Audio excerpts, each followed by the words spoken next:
ನಿಮ್ಮನ್ ಕೇಳಕ್ ಬಯಸೋದು, ಮುಲ್ಲಾನಿಗೂ ನೀಟ್ ಎಕ್ಸಾಮ್ಗೂ ಏನ್ ಸಂಬಂಧ? ಎದೆ ಹೇಳಿದ್ರೆ 3 ಅಕ್ಷರ ಬರಲ್ಲ.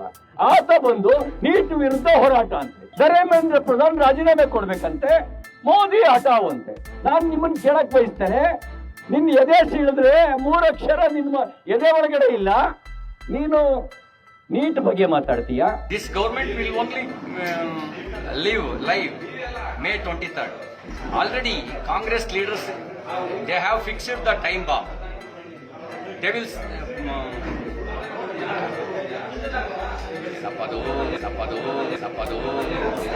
निर्देशन प्लान पालन कर ओपन करने का आदेश सीएम साहब देंगे तो कर्नाटक में सुविधा होगा.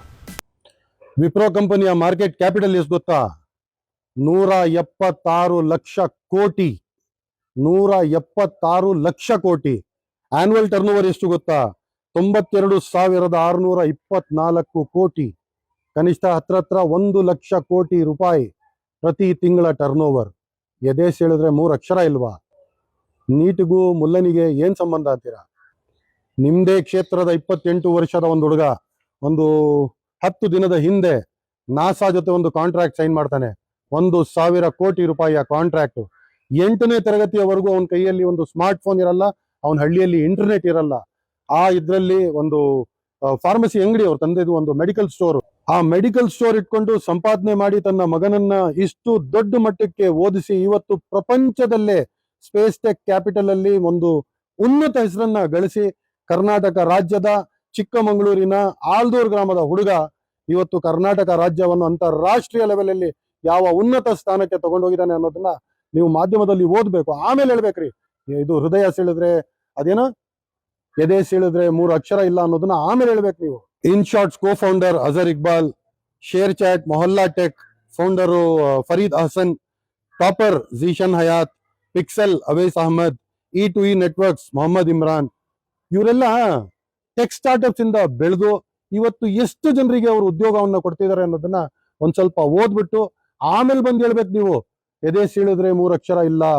ನಾನ್ ನಿಮ್ ಮುಂದೆ ಸ್ಟ್ಯಾಟ್ ಸಿಕ್ಕಿದ್ದೀನಲ್ಲ, 2011 ಸೆನ್ಸಸ್ ಪ್ರಕಾರ ಮುಸಲ್ಮಾನರು 4.5% ಲಿಟ್ರಸಿ ರೇಟ್ ಅಲ್ಲಿ ಹಿಂದೂಗಳಿಗಿಂತ ಜಾಸ್ತಿ ಇದ್ದಾರೆ.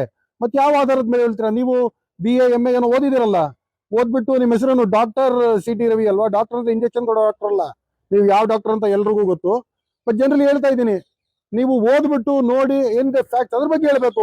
ಸುಮ್ನೆ ಜನರ ತಲೆ ಮೇಲೆ ಗೂಬೆ ಕೂರಿಸೋ ಹಾಗೆ ನೀವು ಬಂದ್ಬಿಟ್ಟು ವಾಟ್ಸ್ಆಪ್ ಅಲ್ಲಿ ನೋಡ್ಕೊಂಡು ಅದೆಲ್ಲ ನಿಮ್ ಶಾಖೆಯಲ್ಲಿ ಹೇಳ್ಕೊಟ್ಟದನ್ನ ಇಲ್ಲಿ ಬಂದ್ಬಿಟ್ಟು ಎದೆ ಹೇಳಿದ್ರೆ 3 ಅಕ್ಷರ ಇಲ್ಲ, ಅದೇನ್ ಬಿಲ್ಡಪ್ ಕೊಡಕ್ಕ ನೀವು ಮಾಡ್ತಿರೋದು? ಇದು ಮಾಡಿ ಮಾಡಿ ಮಾಡಿ ನಿಮ್ಮ ಕ್ಷೇತ್ರದ ಜನ ನಿಮ್ಮ ಮಕ್ಕದ ಮೇಲೆ ಉಗಿದ್ಬಿಟ್ಟು ನಿಮಗ್ ಮನೆ ಕಳ್ಸಿದ್ರಲ್ಲ, ಇನ್ನ ಬುದ್ಧಿ ಬಂದಿಲ್ವಾ? ಇದೇ ಮಾಡ್ಕೊಂಡು ಕೂತಿರ್ತೀರಾ? ಮೊನ್ನೆ ಅಷ್ಟೇ ಅವರು ವಿಜೇಂದ್ರ ಅವರು ಒಂದು ಪಿಂಪನ್ನ ಹೊಗಳಿದಕ್ಕೆ ಬೊಮ್ಮೆಯವರು ತಲೆ ಬಗ್ಗದವ್ರ ತಲೆನೇ ಎತ್ತಲಿಲ್ಲ.